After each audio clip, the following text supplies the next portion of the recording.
Sure, but we are go for show. Awesome. Thank you, Henry, everyone. Henry, got a scan count, Henry? Got a scan count? Do. Help me. Thank you to everyone who has been following us all the way through. We've made it to webinar number 10. We have discussed everything from getting your foot in the door to settlement and all in between. And we thought it'd be fun to take a step back and do a history of touring and have our good friend Stuart join us today. But thank you to everyone who's joining us for our 10th webinar. We made it to webinar number 10. So here we are. We're still going. Henry, do you want to lead it off? Okay. So let's kick this off. Today's episode, we want to explore the history of an industry through the career of one of its most iconic figures. With 40 plus years in the game, he's worked with artists like Tom Waits and Metallica. He was head of festivals at Goldenvoice and helped launch Lallapalooza. He currently works at Red Light Management as well as the director of the Event Safety Alliance. There's only a handful of people in this business that have changed the way the game is played as much as he has. So let's look at some of the events that he's worked on that shaped an industry. Ladies and gentlemen, welcome Stuart Ross. Hello. How we doing, guys? So awesome to have you. Adriane and Mary Jo live in very scenic areas. I'm impressed. I'm in a Viking cave in Thailand, by the way. I am in Squaw Valley today. Squaw Valley. Nice. So, look, Stuart, let's jump into it. For our students that haven't met you before, let's discuss for a second on how you got started in the music business. Man, I'm from Cleveland, and back in the 70s, I was a roadie. I carried around equipment for bands. And just after high school, I worked at a sound company, and our big account was the Cleveland Agora, which was a legendary rock club. This is during Fillmore East, Fillmore West. This was an important club. And I built the PA, and I mixed all the shows. But, it got old. And when a band came through and needed somebody to tour back in 1975 to mix sound, I did it. And, I went from a sound man and roadie and truck driver, because we did everything those days, to being a tour manager. Because I found that there were people with much better ears than me, but I was really good at talking to promoters and figuring out how to check into hotels. I kind of found my solid ground at that point, and I became a tour manager. And, I did this at a time when we hadn't defined what the roles of a tour manager were. I mean, back in the 60s and 70s, and you can read this in pretty much any rock star's bio, that a lot of bands toured the US in station wagons. They put their luggage in the back, and the crew was in a, generally not a U-Haul, but a Ryder or Hertz truck, and 2 or 3 guys in the truck, and band in the station wagon, and we all met at the gig, and we all did everything. And, kind of people figured out their own place in this world. It was interesting. It's an Iron Man team, sort of a crew, just everybody wearing all kinds of hats. Look, we weren't carrying production. Nobody was. You were just carrying band equipment at that point, right? Band equipment, and you hoped for the best. There were no monitor engineers. There were very few lighting people. I mean, we did what we did, and we hoped that the locals helped us. So on the local side, what were you, because you were getting the rest of the show there, right? So then regionally, were there regional vendors that you would go to find lights and gear at that time? Sometimes, but it was tough, because you would have to go to a promoter, and you'd have to have enough leverage to say, we want you to use Clare Brothers. Yeah, we know they're out of Lititz, Pennsylvania, and you're in Milwaukee, but that's who we want you to use. Well, it was kind of impractical. So there were a few companies that we hoped for and we pushed for, whether it was DB Sound in Chicago or Crossroads or Shellco in Dallas. I mean, Tycho Brahe in Southern California. We hoped for these, but kind of it was what it was. And remember, in those days, sound and lighting companies built their own equipment. It was not like you were going to go off a shelf and buy a bunch of VDOS cabinets and profile consoles. If you had a PA, it's because you were an engineer and you had a wood shop and you bought raw speakers and you figured out how they worked. Wow. Wow. Can you imagine like the inconsistency that you would hit across the dates would be crazy. It's just, It was completely inconsistent, but think of all the other things we didn't have that all of us take for granted now. That was my next point, that the landscape of shows and rock and roll was completely different back then. Like, walk me through some of the differences of what shows were like then versus today. I have one question. Stuart, when did we start carrying production? I'm thinking significantly in the late 70s, early 80s. Obviously, somebody with the last name Clare would have a better history on this. And because I'm from Cleveland, every once in a while, the Clare brothers, Gene and Roy, would come in and do shows. And I would kind of stand back there and watch them untangle cables, and that was kind of cool. But Clare, I think, started it for Frankie Valli, I'm thinking. Wow. And then I think Neil Diamond carried a system for a while, but there wasn't a lot of it. And lighting back in those days, when companies first started carrying lighting, it wasn't trusses that hung from the ceiling. They were park hands on genie lifts in big boxes that you put at four corners of the stage. Any of you guys ever see those pictures? Yeah, I've seen a few. It's crazy. Would never fly nowadays. So dangerous. Yeah. Yeah, but rigging was not part of our world yet. Yeah. That's but fascinating. we started carrying it because of the inconsistency. Right. I was doing my homework and found in Rock and Roll Archives that the rock band Yes was the first group to perform in the round. It was a custom stage that they brought on tour with them, which was which Michael Tate built, I believe, and started Tate Towers with. Right, and the production manager for Yes was Jake Berry. Oh. Wow. That was 1978. Yep. So I started carrying stages then. And I mean, so I got to think you just got trucks wherever you could. That was probably a new thing that, now we have a whole trucking need to this industry. We can't just fit it in the back of that truck with the crew anymore. Changed rather quick. It was a theatrical trucking company out of New Jersey. And I'm spacing on their name, but they did all of the, sorry guys. They did all of the Broadway shows. That makes sense. So much of our industry kind of started in theater. It could apply. Right.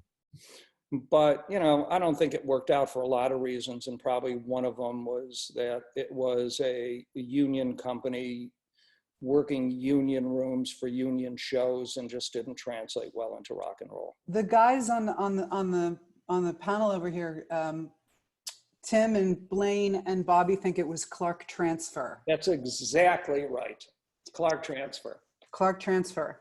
Yep. I want to look that up. Yeah, and hey, Stu, I think they still exist. I think right. Yeah, they do. Yeah, they do. And their They logo do. on their truck said, "Let's get the show on the road." That's awesome. a lot of differences between how we would have advanced a show back then to today. How did you guys get by without all the technology that we rely on? You know, it's funny because you get used to a certain level of efficiency and you don't think that there's anything else other than that level of efficiency. Oh my God, the internet's down, my life is going to end. But we advance shows on payphones.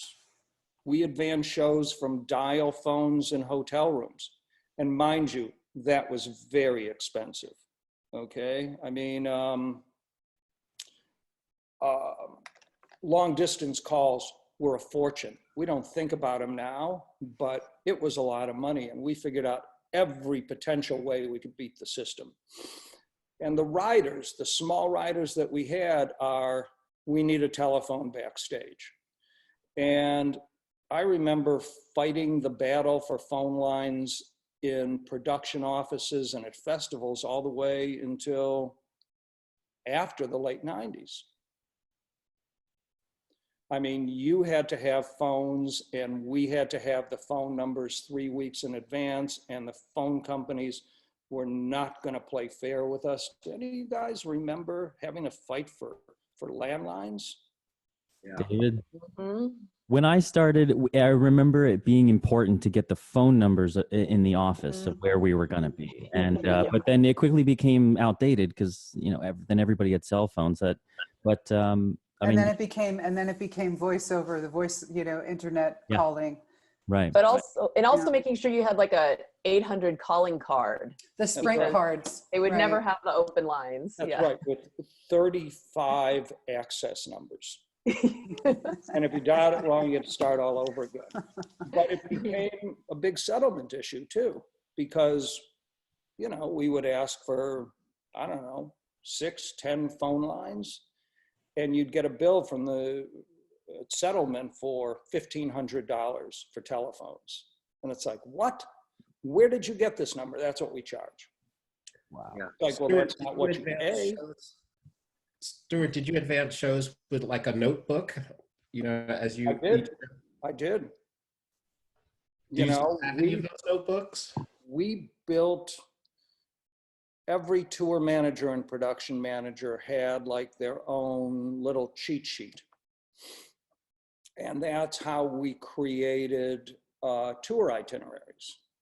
And so it was, I wish I would have grabbed a copy of it. You know, venue, name, address, phone number, capacity, promoter, name, address, phone number, promoter rep, sound company, lighting company, load in time. We had our own advance sheets, and, you know, I would just call my promoter rep and say, hey, how's it going? How are the kids?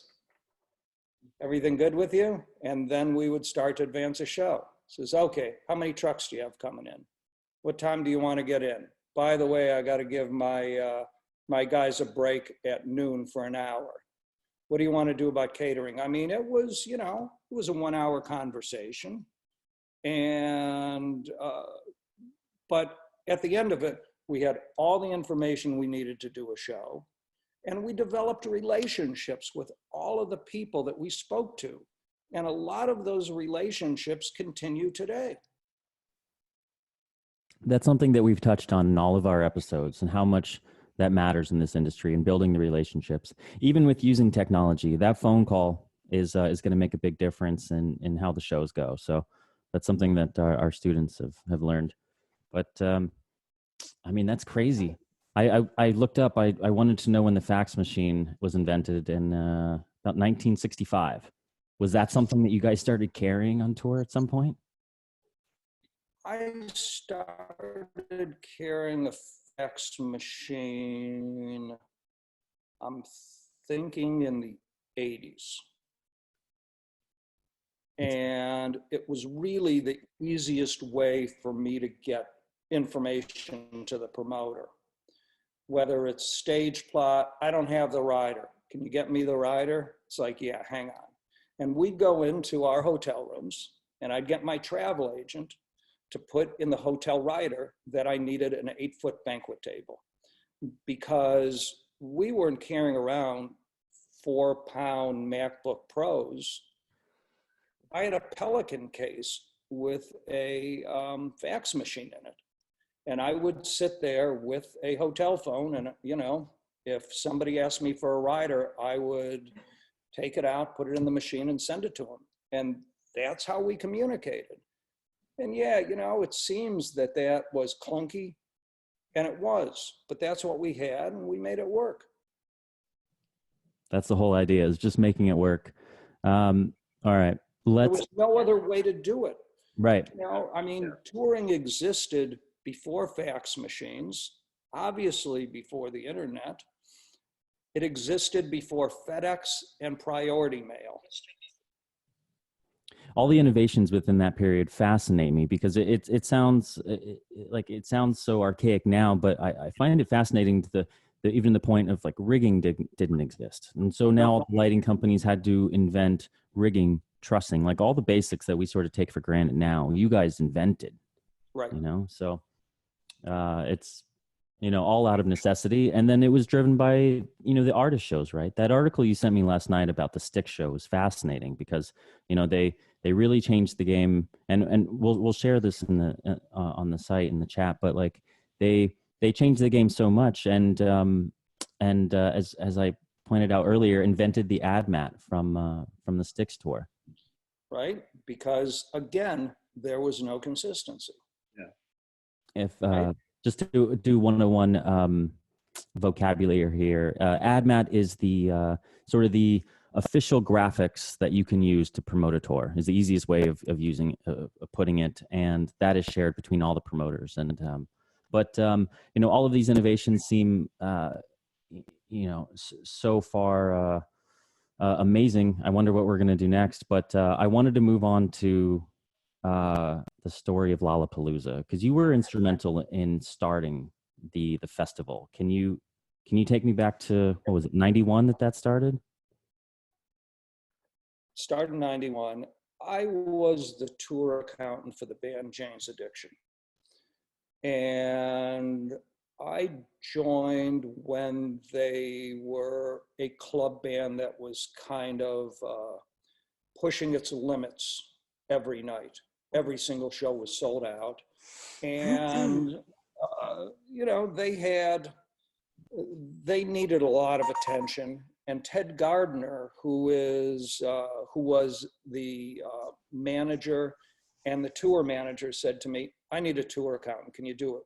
So I went out with Jane's, and this was an interesting ascent, because the band went from clubs to small theaters to big theaters to ballrooms to college gyms, and they were getting bigger and bigger literally every night. And it was obvious that the next step in 1991 is they were going to play amphitheaters that summer, because amphitheaters in those days were brand new. They were really cool. They didn't look like shopping malls. They were just great spaces with a lawn and fixed seats. Unfortunately, Perry decided he wanted to end the band's reign, wanted to break the band up. So he came to us and said, "Listen, Jane's Addiction is over. For our last tour, let's do something really cool. Let's have a bunch of opening acts and some really cool, crazy food like giant burritos.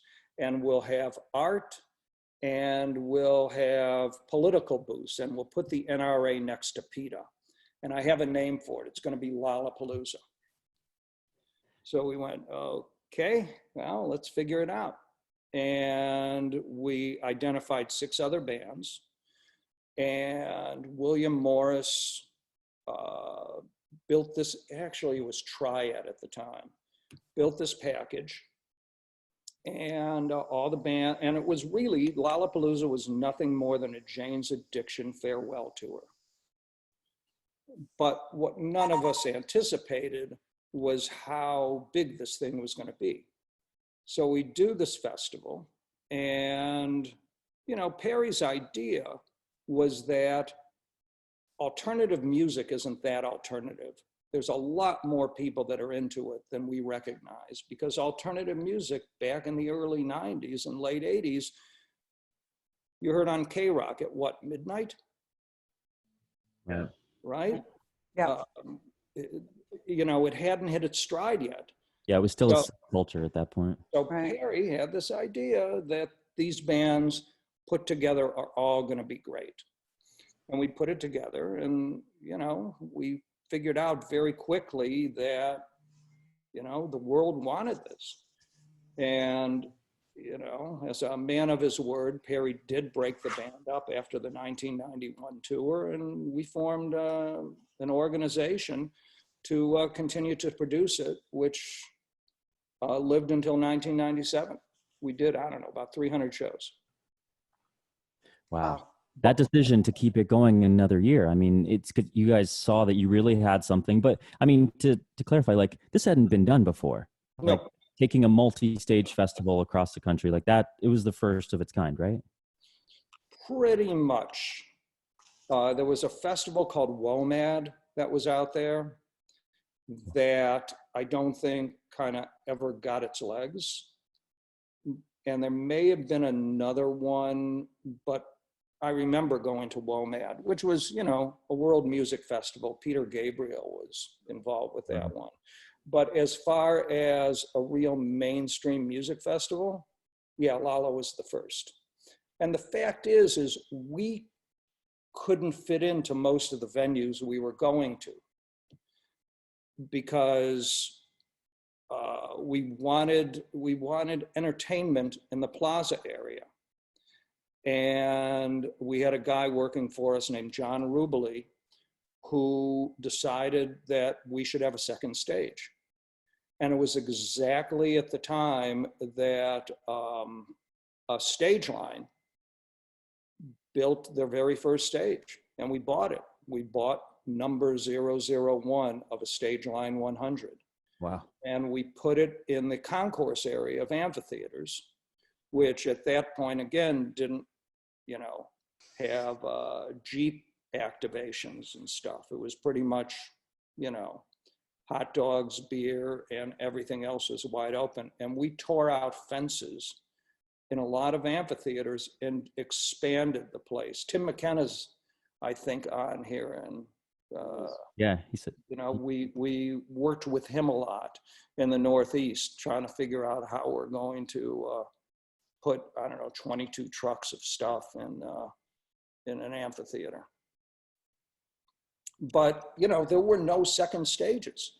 That whole thing started at Lallapalooza. That's crazy to hear that that's how Stage Line got started, right there with number one. They knew they had something, then they could just duplicate it and move it around. Yep. Wow. I don't think that stage still exists. Run into Ivan every once in a while, but I don't think it exists. But yeah, And what kind the of, very first one. were there any kind of technologies or processes of doing things that came out of that, just out of necessity? I was just going to ask the same thing. What did you guys develop during Lollapalooza that we still use that we didn't have before? That we still use besides the second stage. That's a big one. That was a pretty big one. That's a big one. Now, I don't think anybody uses this anymore, but we had an office bus because we really were completely out of room. Think about it. We were coming in there with 7 main stage bands, 3 or 4 second stage bands, production office, catering. We didn't have room. So I took a bus from Night Train and we turned it into an office bus. There were 4 people on it. There was a publicist, an accountant, me, and I think we had a front of house accountant on there. I'm going to bring that one back. Let me write that down. I'm bringing back the office bus, man. We had an office Yeah. bus. We had an office bus in 2010 on the reboot of the Lilith Festival. It was the Okay. accounting, you know, where you went to get paid. And Right. Marco Shea piped in just now, and he said that, Stu, he got paid on the office bus by you. That's probably true. We took out the back lounge, put in a desk and a printer and a fax machine. Right. And we took out every middle bunk and every lower bunk. And we put desks in there. So the person who had the desk slept on the upper bunk, and that was their desk. But we needed 4 phone lines. So again, going back to phone lines, one of the requirements in the rider is we had to have 4 phone lines within 100 feet of the main stage production office. And so we would pull in, and hopefully we were asleep at the time. The bus driver would grab the phone lines, plug them into some outlets they installed in the bay. And by the time we woke up, we had telephones. And that's how we worked. But, you know, we were going through a boatload of cash on that tour, because most bands wanted to be paid in cash. And that was during the time when bus drivers got their salaries in cash, and we would blow through a lot of cash even back then. And, you know, safety was important. Mm-hmm. We covered that on our last episode, having to carry around just briefcases of cash on tour. What do you do with your money once you get it? Is this a question or? No, it's just commentary. Yeah, pretty much. Hopefully you spend it by the time you leave the venue. Yes, or the old Halliburton and the handcuff to your wrist kind of a thing. I still have the Halliburton. But I never had the handcuff because, you know what? You ain't cutting off my hand. Okay, take the briefcase. You're not just to look cool, just because I could, but yeah, it's not needed anymore. Everything's cashless, so it's you know, it's an archaic form. Yep, and we don't pay bus drivers in cash anymore, or at least if you're watching this, you shouldn't. Yeah. Good 101 tip. But yeah, Lallapalooza changed everything. You know, we figured out how to take shows.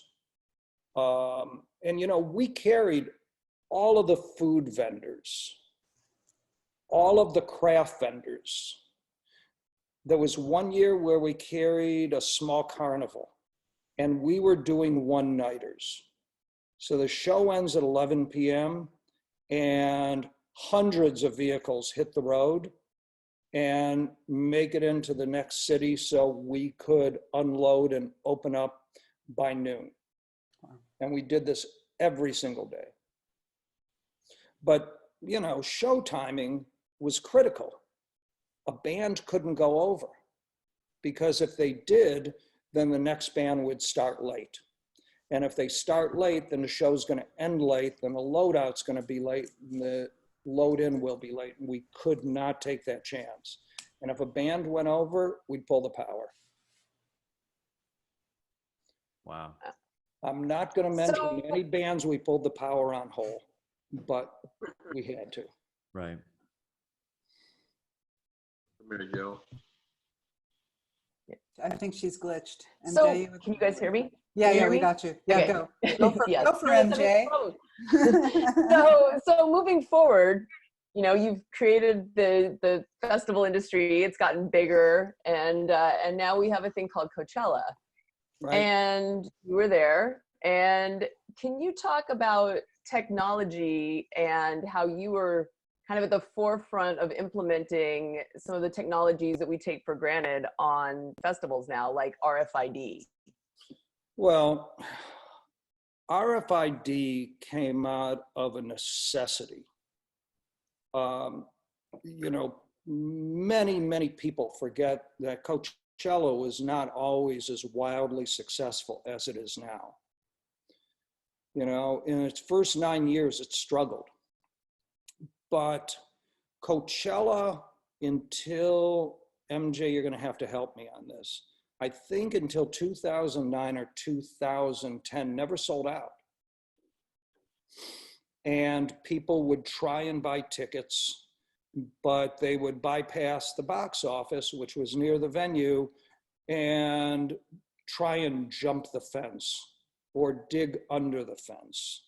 And so we had a lot of fence jumpers, and we had a ton of counterfeit tickets. And we had to figure out a way to alleviate these problems. And we decided to try a very rudimentary RFID, which was essentially, you brought your paper ticket in, it was scanned, disposed of, and there was a wristband exchange. And the wristband exchange was RFID that either said good or bad. And so we had a box of them that said good, and we would just do the exchange. But the exchange took so long that it was a disaster. In 2010, I'm pretty sure it's 2010, we had a line like 4 hours to get in because the volunteers that we were using were not very efficient. And if it took a minute per transaction, that's 60 people an hour in one line, and you sold 30,000, 40,000 tickets, people aren't getting in. And we ended up, I think, losing the gates that year. So in 2011, we wanted to find a better solution. And I had run the LA Marathon, and they had an RFID chip inside the bib. So when you ran past, I don't know, every 10K, 6 miles or something, you would run over a rubber mat, and they would send an email out to whoever you designated and said, hey, Stuart just crossed mile 6 and should finish in 28 hours, 15 minutes. I thought, man, let's call these people. So I found out who made those bibs. I called them up. I said, hey, would you be interested in helping us develop an admission system for concerts with these RFID chips? And they said, what? We do races. I said, we got a lot of people and we do a lot of business. This is a big rock festival. They said, no, we do races. It's like, okay, that's not gonna work. And we tried talking to developers, and really at that time, RFID was only interested in working pretty much with UPS and scanning 10,000 packages an hour. They really weren't interested in an entry system. But we found a guy named Serge who we had some common connections with, who had a ticket company in Prague. And he also lived in Quebec City and built an RFID wristband for the Quebec City 2-week-long festival. And so you could buy this ticket for 2 weeks, and it was a transferable wristband. It was kind of like, I don't know, spring-loaded or something. And, we worked with him to build an entry system for Coachella. And everything had to change at that point because we had to figure out how to get the ticket companies to put the account information onto an RFID chip. And then they shipped these wristbands to us. I think we used Rocket Cargo and their jewelry shipping division because we wanted them so secure that they were shipped in cages. Wow.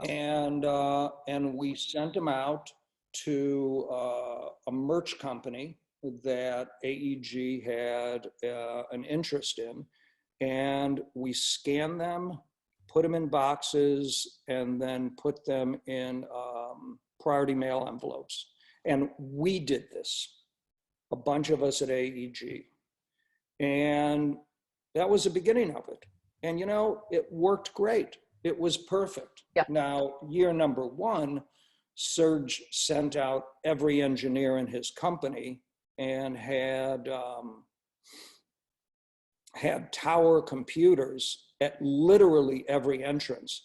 So if the system went down, the computers were continually updated with the orders, so we could still get people in, because we were terrified because of, you know, internet connectivity in 2010 is not what it is now.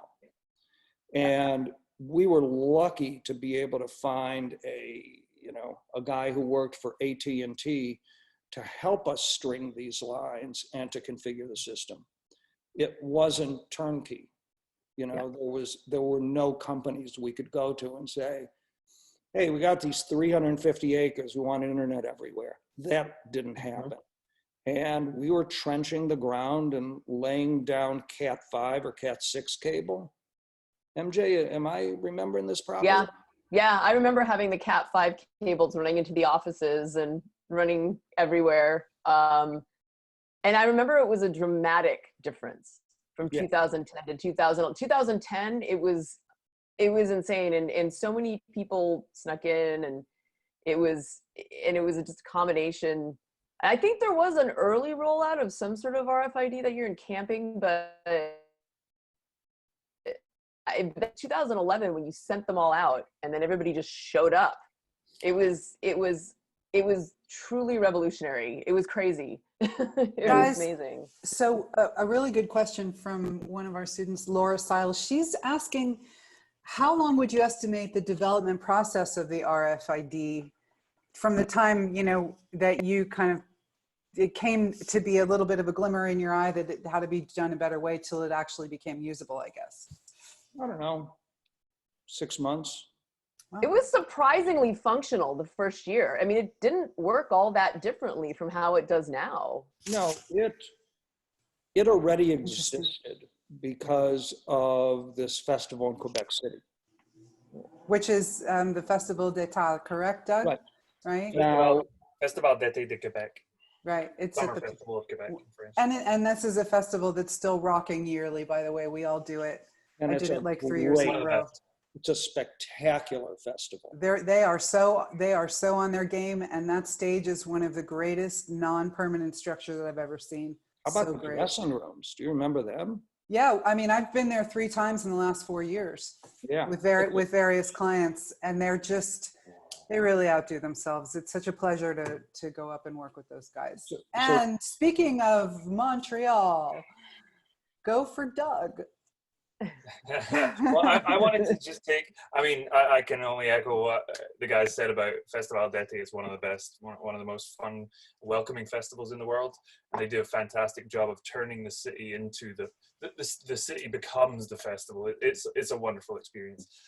So if you ever see a lineup, if you ever want to travel to a festival, go somewhere in North America where you're going to experience something completely different, because Quebec is like Europe. It's a wild. That's true. That is true. Quebec City is not like anywhere else in North America, really. And they'll do a fantastic job of programming. Think that thing where it'll be Slipknot one night and Mariah Carey the next night. It's a fantastic place. So I just wanted to take a bit of a 90-degree angle and ask Stuart, because one of the questions that we get probably the most often and it makes a lot of sense given that this is a 101 session, is how did you get into the industry?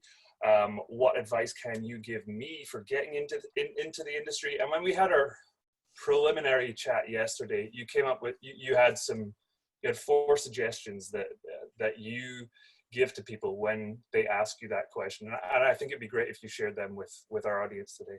Happy to. So, you know, I work at a pretty big management company, and people will come in. They might be interns or day-to-day or assistants, and I'm happy to talk to everybody.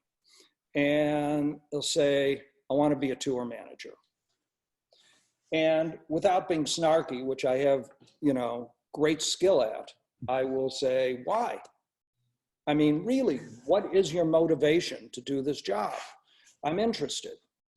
Because if your motivation is you love music, you're going to be really disappointed.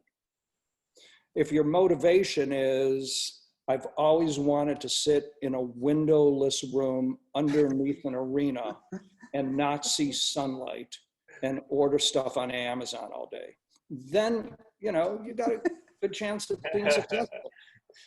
You might notice I built myself a production office right here in my home. This is my production closet right here. I can touch each wall with my I'm rocking a 6-foot table. I'm rocking a 6-foot table. Yes, I am. Sorry, Stuart, go ahead. It's all right. I saw a meme of what merch people are doing in their off time, and it was like them standing behind a desk. No, that one. Played out.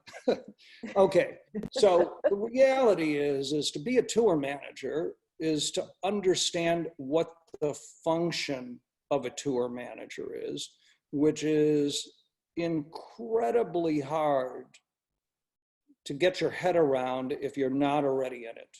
Because in my mind, what we are is the CEO or CFO or COO of a medium-sized corporation that has a limited lifespan, right? The corporate officers of the band, and we're running their business, which is a tour. And our leadership and our skills and our decision-making acumen is what's going to be the difference if they make money, they lose money, they have a good time based on, the weird and difficult travel parameters. But we provide leadership. And, it's when the band goes on stage is when all of us can actually get work done. So when people say they want to be a tour manager, I say, you're going to have skill sets.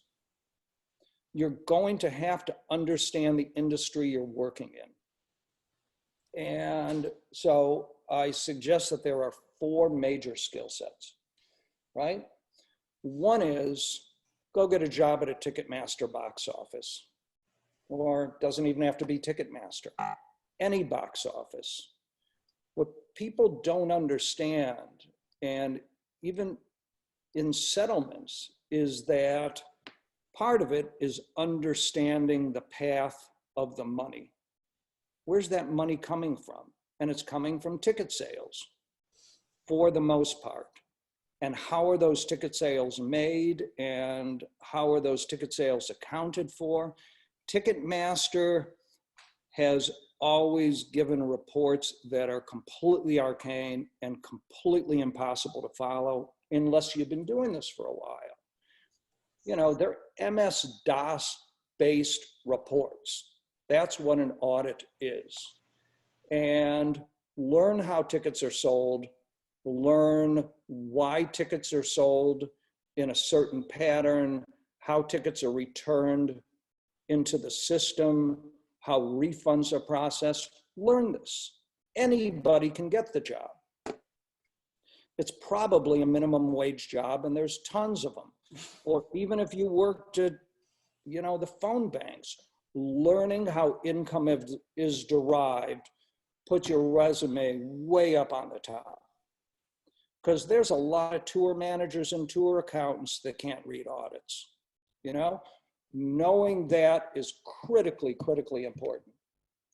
Second thing is, I will say to people trying to get into the industry, who do you think on tour I talk to most often? It's not the lead singer. It's not my friends or family. It's not the production manager. It's my travel agent. Your travel agent is going to be your best friend. And if you want to really be ahead of the curve, go work in an entertainment travel agency. Figure out why certain hotels are chosen, certain hotels are rejected. Figure out how airline tickets are booked and how airline tickets are modified or returned or refunded. You know, spend a month sending out rooming lists and credit card authorizations for bus drivers. You will learn a lot in a very short period of time. Again, another skill set that if I saw on the resume, I'd absolutely put that in the pile of this is somebody I want to call back. Third, we talked about this a little bit, which has to do with being comfortable handling a lot of money. If you're a tour manager for a major act, it would not be that unusual for you to carry $10,000 to $100,000. Get it in the morning, it's probably all gone by the time you leave. You got to be comfortable with money. You have to be comfortable counting money, distributing money, and feel good that at 1 a.m. when you're packing up, that you're doing your receipts and you're going to balance. You didn't suddenly lose $10,000. Go to work in a bank. Be a bank teller. And the last one is get a job at a business management firm. Learn bookkeeping. Learn spreadsheets. Learn QuickBooks. Learn how to untangle road reports. Learn how to read receipts. All of this stuff are skills that for all of us, at least that I see on my screen, is muscle memory. But people don't necessarily think about the vast majority of our work is clerical. It's not getting on jets. Yeah. The vast majority of our work is, all right, here's a pile of receipts. Let's get through them one by one. As people are bugging you for passes, or my friend can't get in, or do we have any comps left tonight? Whatever it is, we've got more clerical work, whether you're the tour accountant, tour manager, tour accountant, whatever you're doing, you got a ton of clerical work. Be great at it. Excel should be your best friend. Do your grocery lists on Excel. Use it till you don't think about using anything else. On it, I have felt like an administrative assistant instead of a tour manager at times, with the amount of paper pushing and filing and document loads, and 100% couldn't be a better piece of advice, Stu. That's awesome. Thank you. Absolutely. Yeah, that's such excellent advice, and it really reinforces what we've been saying for these past 10 episodes about how you don't necessarily need to have an encyclopedic knowledge of every single area of your tour, but the more working knowledge that you can furnish yourself with, and just now is a perfect time to be doing that. If you have a working knowledge of accounting and business management practices, if you have a working knowledge of merch, everything, it's everything that you have a better working knowledge of is going to facilitate making your job easier as somebody who has to knit all of those disparate facets together and create the one big functioning machine that is a successful tour. And I think that's, it's such wonderful advice to people who are getting into this industry. Or, I could add, if you were an assistant to an agent, you then have a skill set for when the band complains at 2 o'clock in the morning, why are we going Boston, Philly, New York? Why couldn't we go Boston, New York, Philly? This is bullshit, right? You can explain to them. let me tell you how avails work, boys. And, you know, I say that, you know, partially in jest, but, you know, the fact is tour management and production management are leadership skills, right? There's always going to be a better tour accountant. There's, you know, but you're the person who everybody's going to look to what do we do now? And that's what you have to develop, in my mind. All really great points. And one of the most intriguing things for me was mentorship, and the importance of mentorship. And was curious if you had any mentors or mentor yourself that you can recall that was an important stepping stone and things that you've learned coming into the industry. My first mentor was a guy named Vince Trenner, and look him up. He hasn't been in the business in a long time, but he really gave me my start at how to do things. I'm going to say Hank Lacani, who owned the Cleveland Agora, which was rock and roll high school for me. Peter Grosslight, who, you know, we lost a few years back, who was head of the William Morris Agency.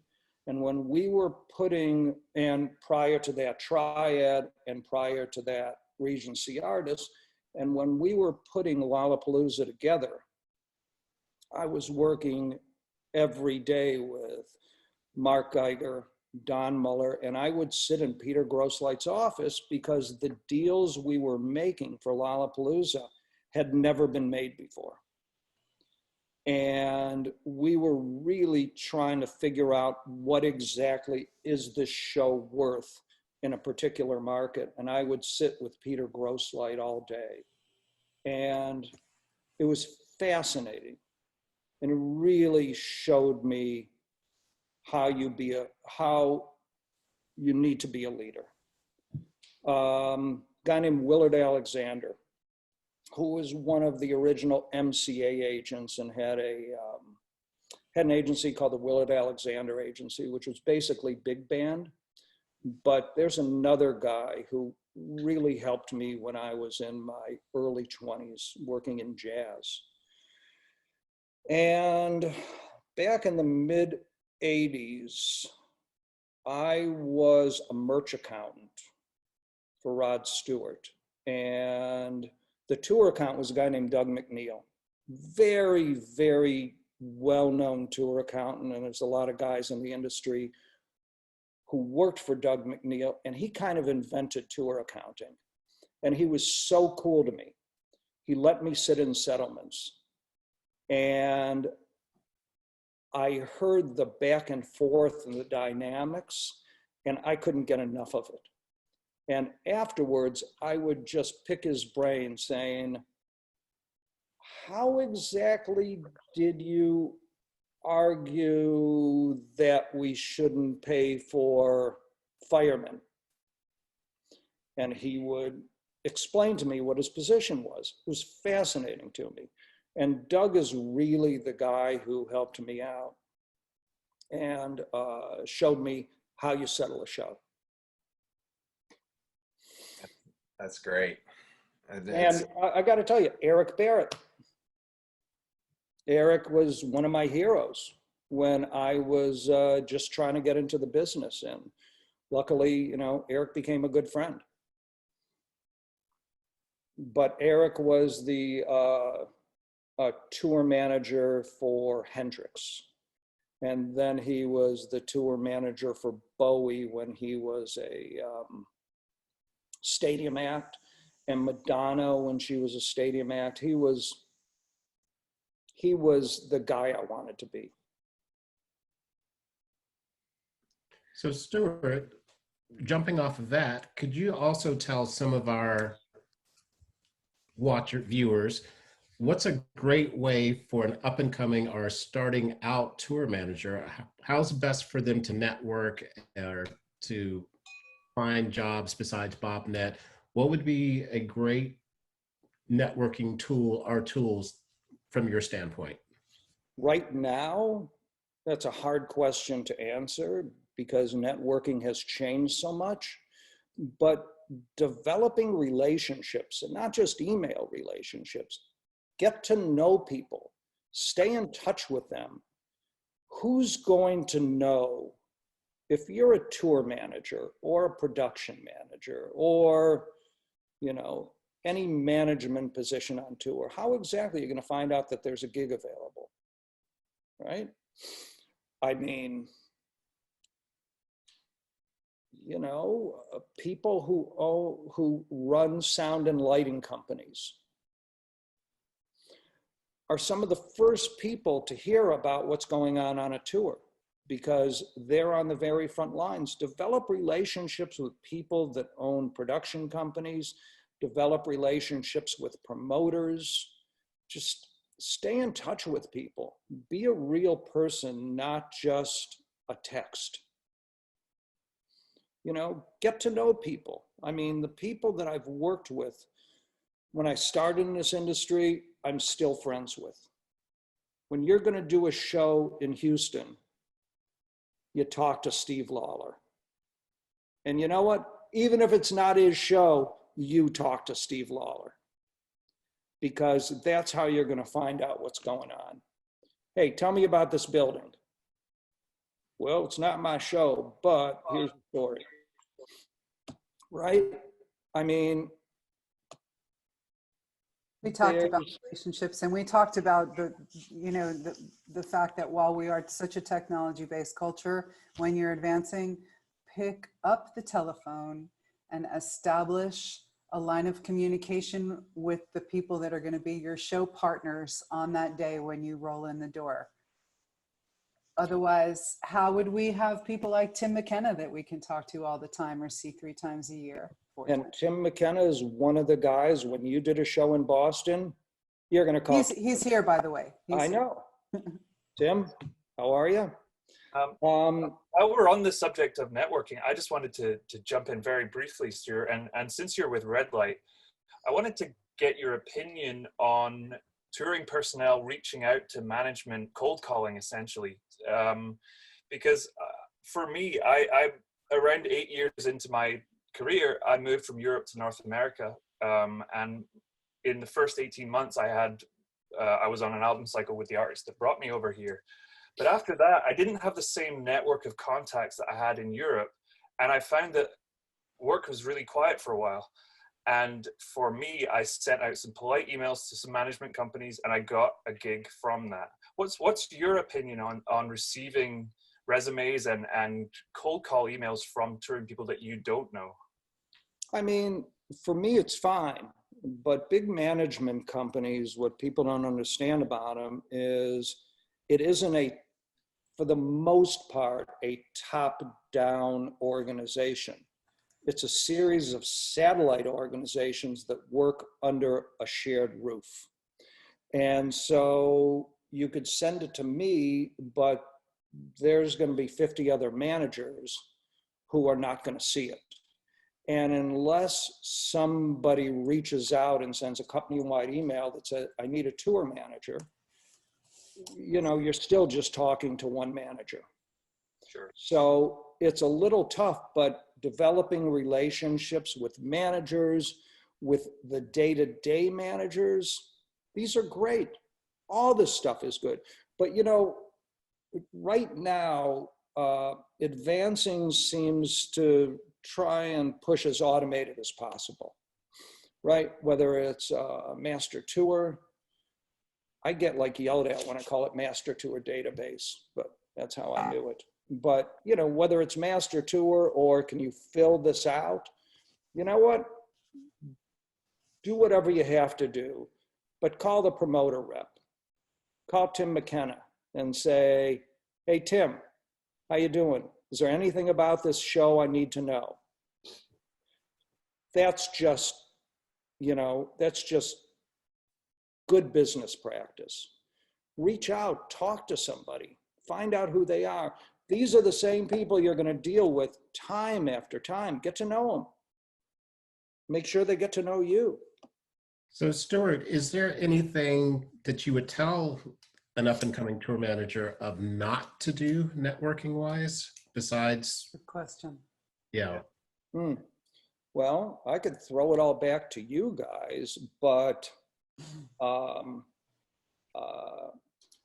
hanging out with the client too much is probably not your best career move. Familiarity breeds contempt. Well, that's it. And, you know, it's great to be friends and friendly, right? I mean, you know, I've worked with Tom Waits for 33 years now, but the idea is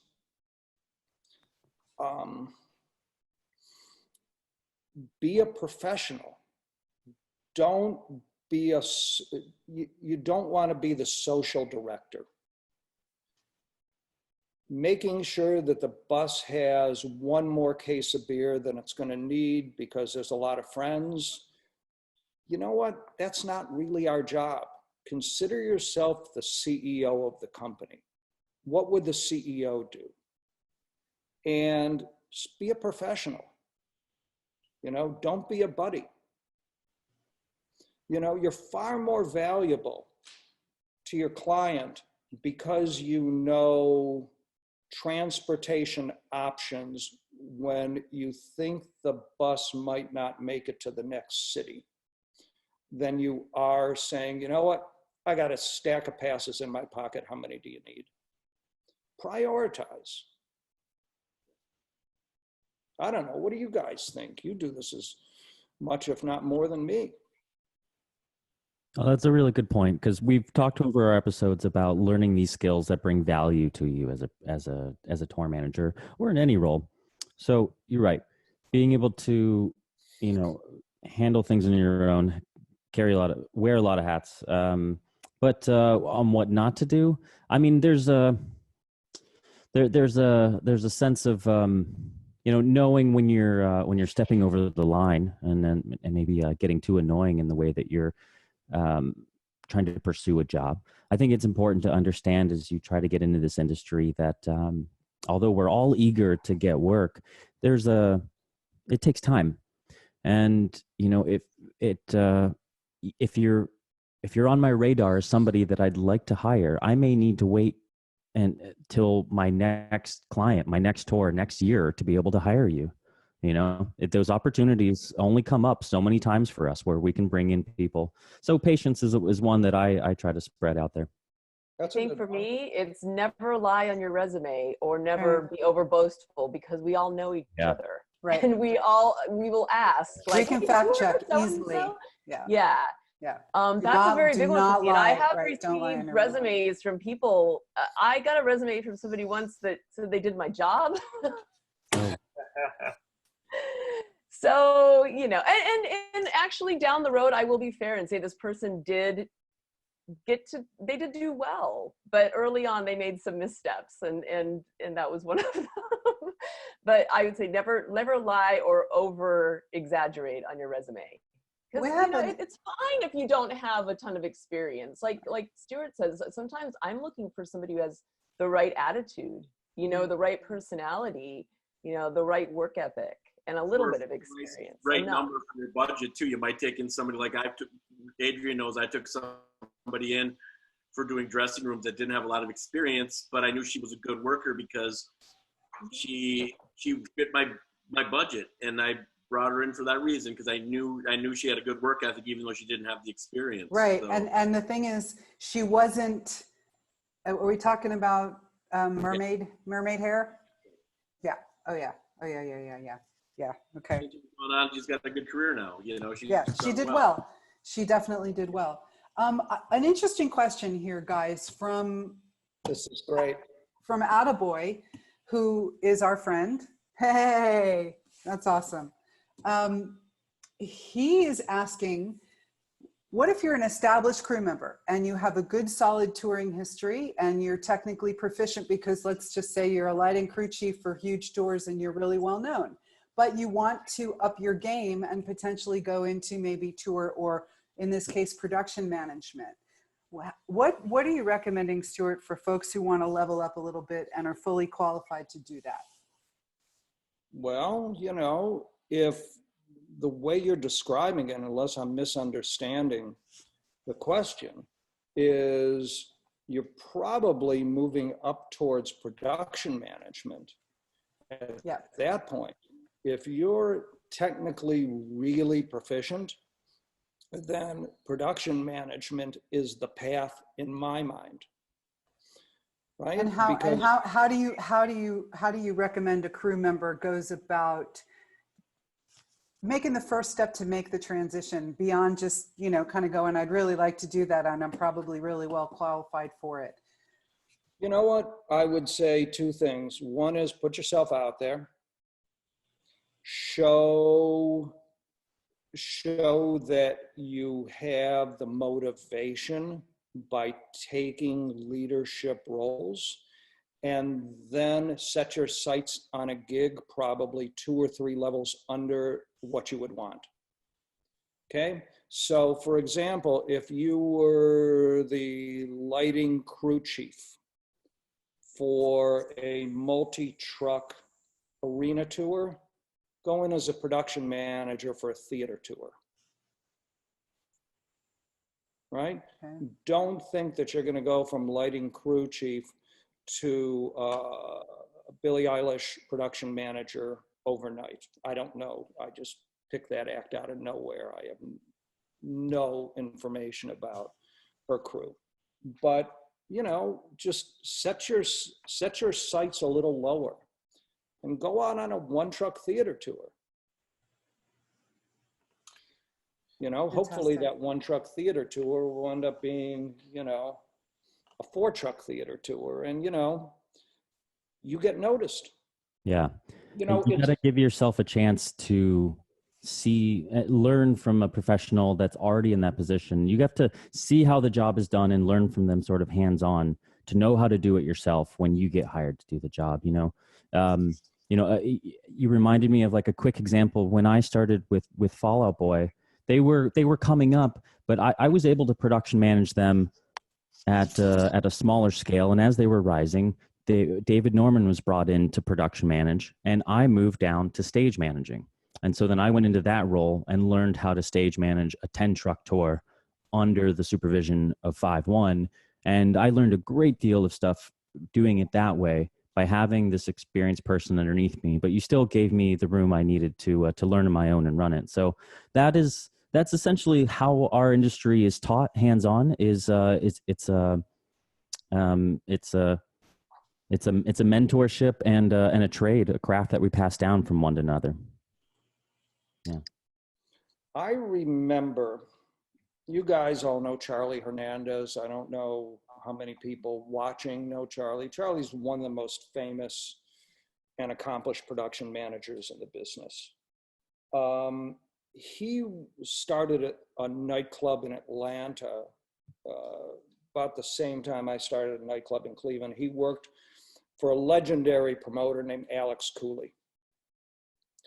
And he was telling me a story that the first night he met Cooley, he's loading a truck, and Alex goes out and he says, "Well, Mr. Cooley, you mind telling me the secret to being in the business?" And Alex said, "Son, there's 4 things. Do a good job. Take care of your friends. Be a person of your word, and leave the world a better place than when you found it." And, you know, I don't have better advice for anybody than that. Right. And you know what? Leaving the world a better place, that's kind of a big topic. Leave your industry in a better place than when you found it. That you can do. That's achievable for everybody. I hope we can. Oh, sorry, go ahead, Henry. No, after hearing of all the changes and the leaps and bounds you've made in your career, I hope that my generation and all of our students listening can make the same changes for their world of touring going forward. So, thank you for sharing that. Yeah, those were beautiful words, and I think, you know, things that apply to any line of work, not just touring, but especially in ours where it's such a small community, and it's one of the one thing that we all take from doing this job is the camaraderie and the sense of community that you can create on a good tour. So I would echo those comments massively. But remember, the unique thing about our industry is we're self-supervised. There is not somebody looking over your shoulder. The artist manager, for the most part, is not looking over your shoulder saying, when are you going to unload the backline truck, right? Have you released those obstructed view seats? We're unsupervised. It's extraordinary. All of us who have been successful in this industry have recognized that it's on us. Nobody's telling us what to do. That puts a tremendous amount of responsibility, but all of us on this call and people who are listening get that. It's like, you know what? You're the person. Make the decision. And you know what? If you make a bad call, that's fine. Your next call will be better. So Stuart, now that we're talking, where are you now? Just if people are interested in that, and what would you suggest for people transitioning out of tour management, off the road into a new career? What would you suggest? Well, it kind of depends, you know, where your interests lie. Do you want to be an agent? A lot of tour managers have become agents. Some have become managers.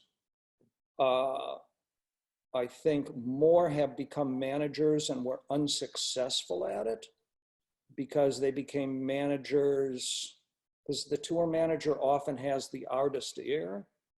And at 2 o'clock in the morning on a long bus ride, when an artist says to you, do you really think we should have played that venue tonight? You really think this was the right opening act? My advice is keep your mouth shut. Go back in your bunk. Don't play politics.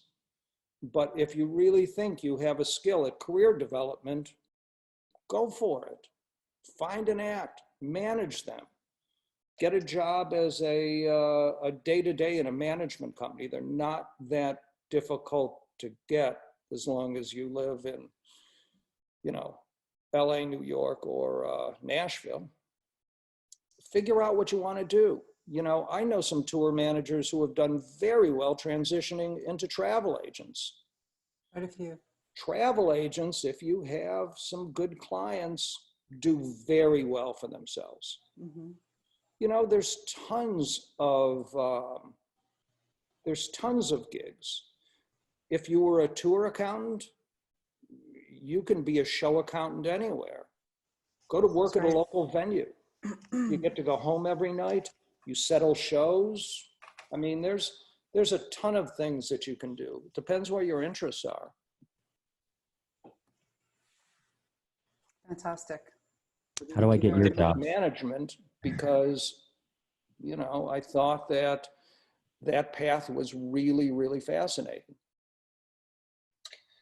It's a really interesting point, and it's something that I've seen a lot in the last month or two. I don't want to get into too much of the future or whatever, but I've seen a lot of people on places like BobNet reflecting on transitioning and reflecting on maybe temporary work and looking at their resume, or maybe they don't have a resume, they haven't had a resume in 20 years, and thinking or taking the perspective that, well, I don't really have any transferable skills.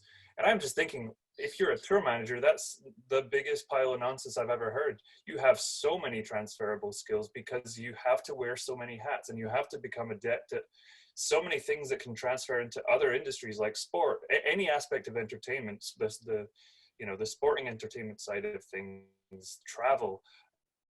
You know, if as you said, accounting. You're a good tour manager or a tour accountant, you can go to work at a business management firm. You're not going to be a business manager, but if you don't have an issue sitting and reconciling road reports for the account rep, that's a good gig, and it has benefits. Mm-hmm. Some of the best account reps that I've dealt with have actually come off touring. That's right. Yeah.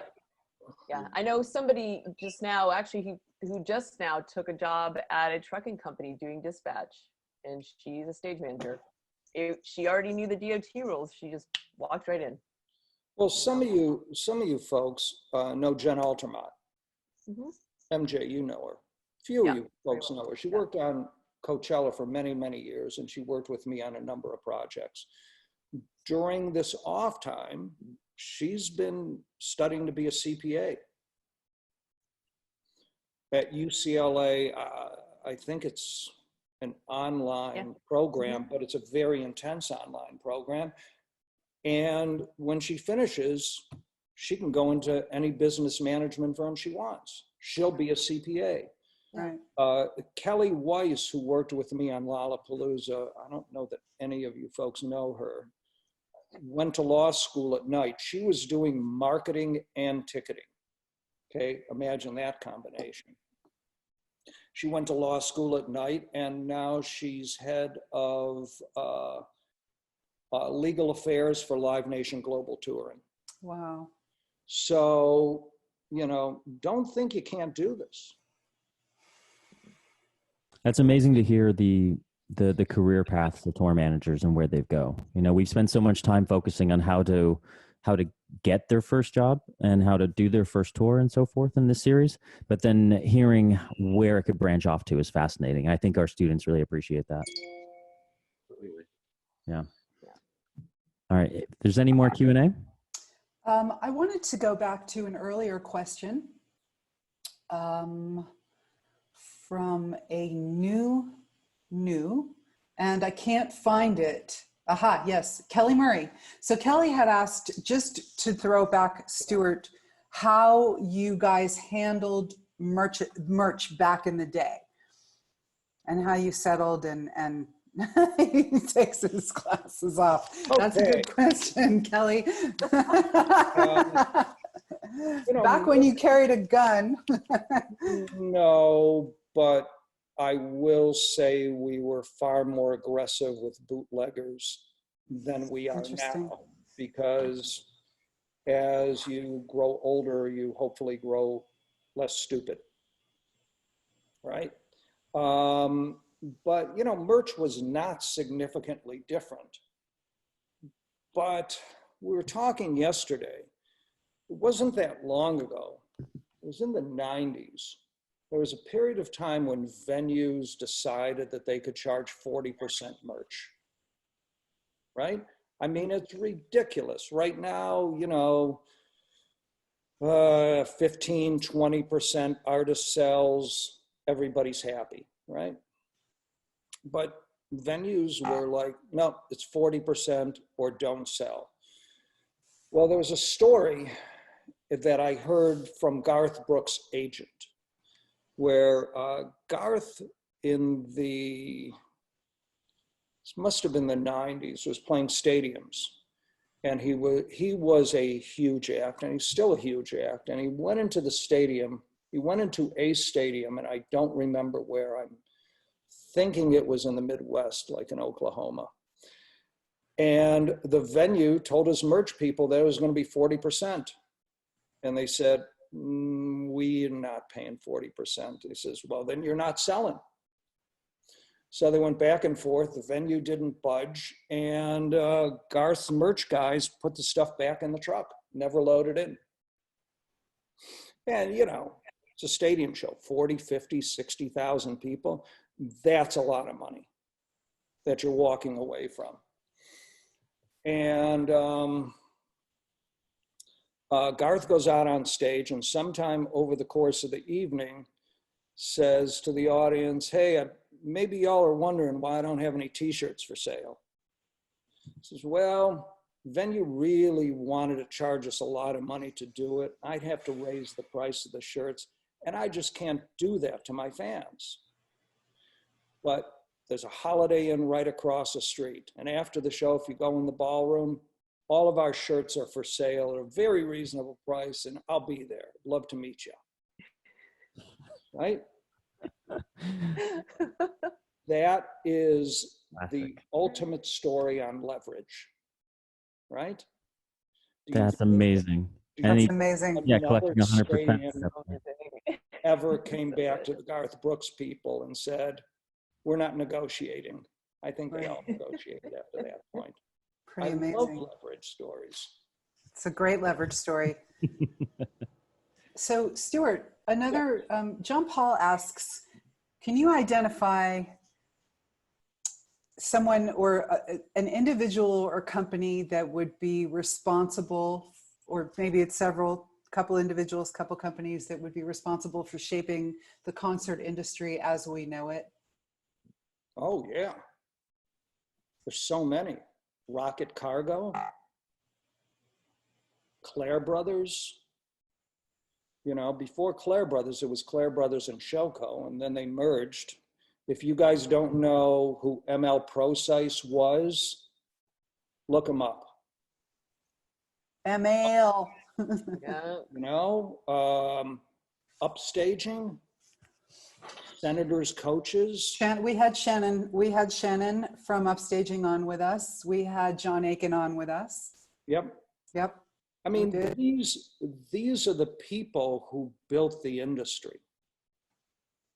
But, you know, don't negate the promoters.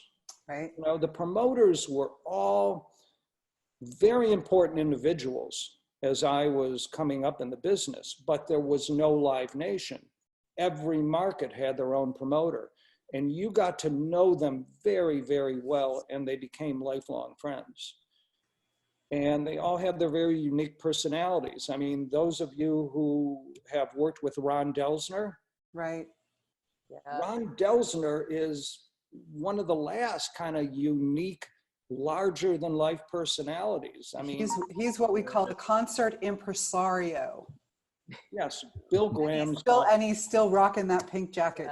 Still rocking a pink blazer. You know, I mean, who's better than Ron Delsner? Ron did a podcast with Gilbert Gottfried that's actually worth listening to. Wow. Right? I mean, these are the people that invented the industry. I mean, Don Law. Right. Jules and the Mike Belkins. Yes, right. Attaboy. Jules and Mike Belkin, who I Right. grew up next door to. Right. Made no difference in my career at all. Jack Boyle, of course, Yeah. owning the Eastern Seaboard with Cellar Door. Yep, Jack Boyle, Louis Messina, Avalon Attractions, Brian Murphy. Right.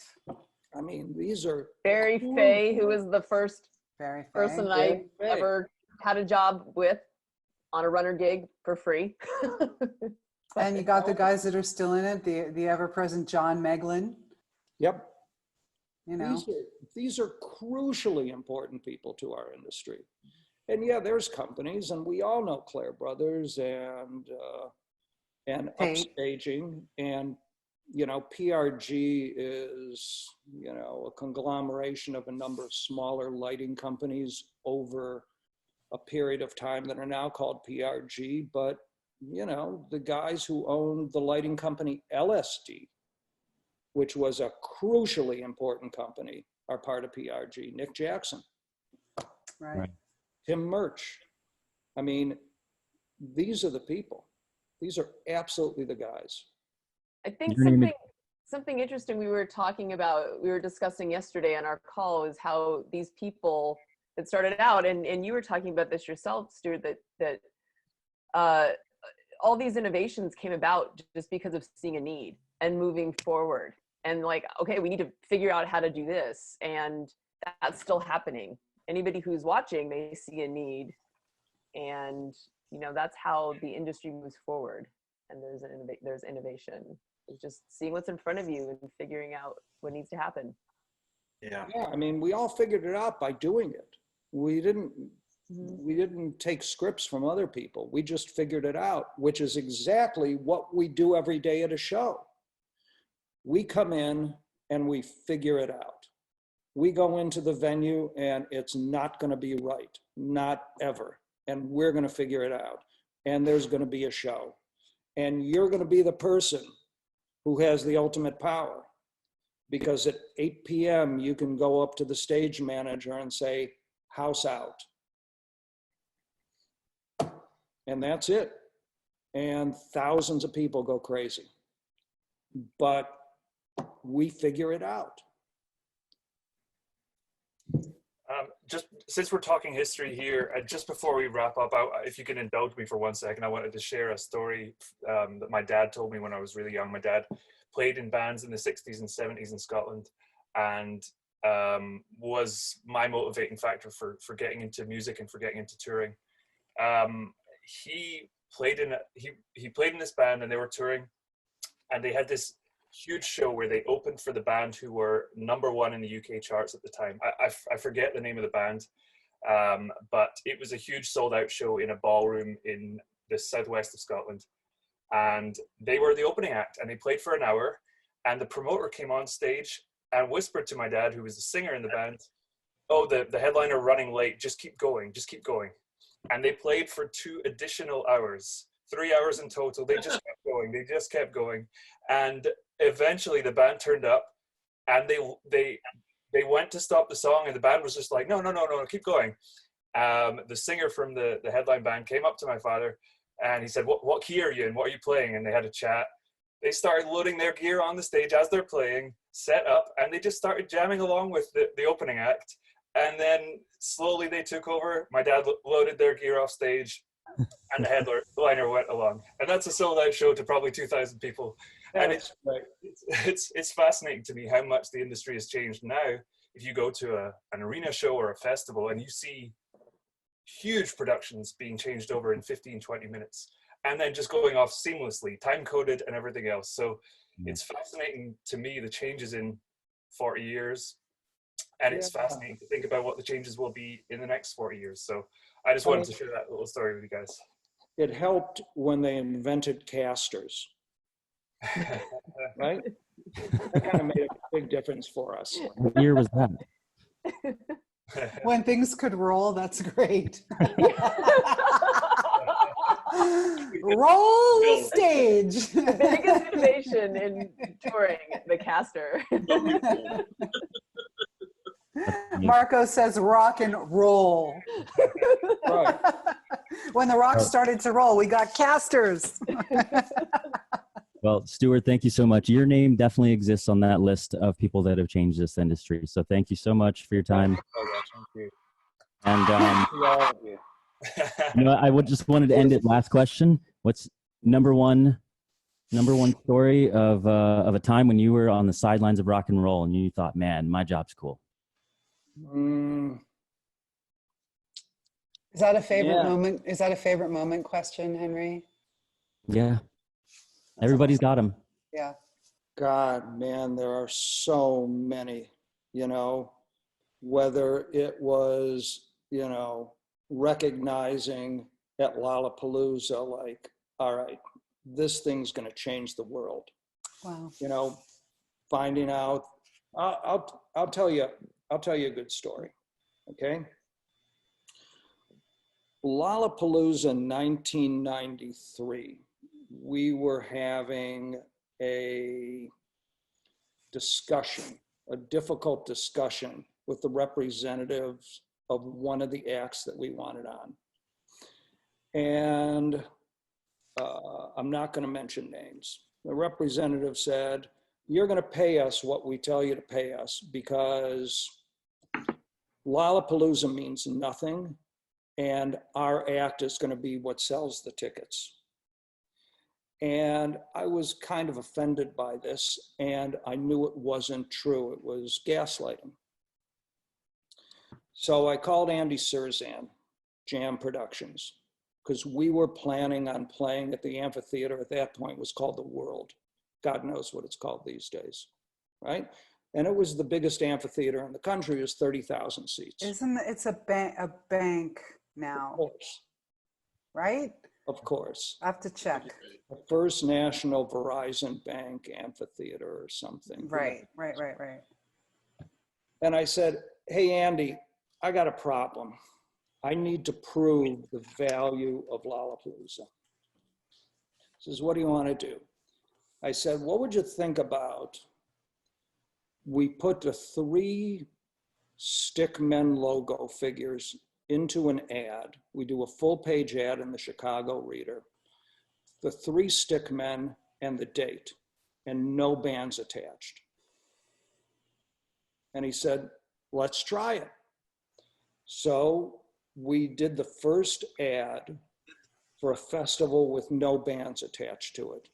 And I remember it was a Saturday morning, and he called me up about 2 hours into the on sale. He says, we've blown through 30,000 already. We're rolling into the second show. How long had Lala been in existence at this point? This was year number 3. Wow. Wow. And of course, Monday morning, we had sold 60,000 tickets. We had not announced any bands, and we had to go back to this very difficult conversation we're having with an artist rep and say, what was it you were saying? Governor, please continue. Did it work though? Did it work? I mean, clearly your experiment worked, but did you accomplish what you set out? Yes. We're talking about leverage issues when negotiating. If you've already sold all the tickets, the leverage is completely different. But, this is what I'm saying. We're all in charge of making critical decisions. Just, make good decisions. Go out there and don't be afraid to make a mistake. By the way, the world is now the Hollywood Casino Amphitheater. Got it for us. Oh, dear God. Really? Thank you, Ashley. Well, that's definitely going to be my takeaway from this, is sort of trying to think outside the box to get things done. That's been amazing. Thank you so much, Stuart Ross. Thank you, Stuart. We hope you guys enjoyed Thank you this. for coming. Nice Well, to see you guys. We'll see you guys Monday. We're going to do a talk on International Touring 101. So join us then. Thank you guys. Have a good weekend.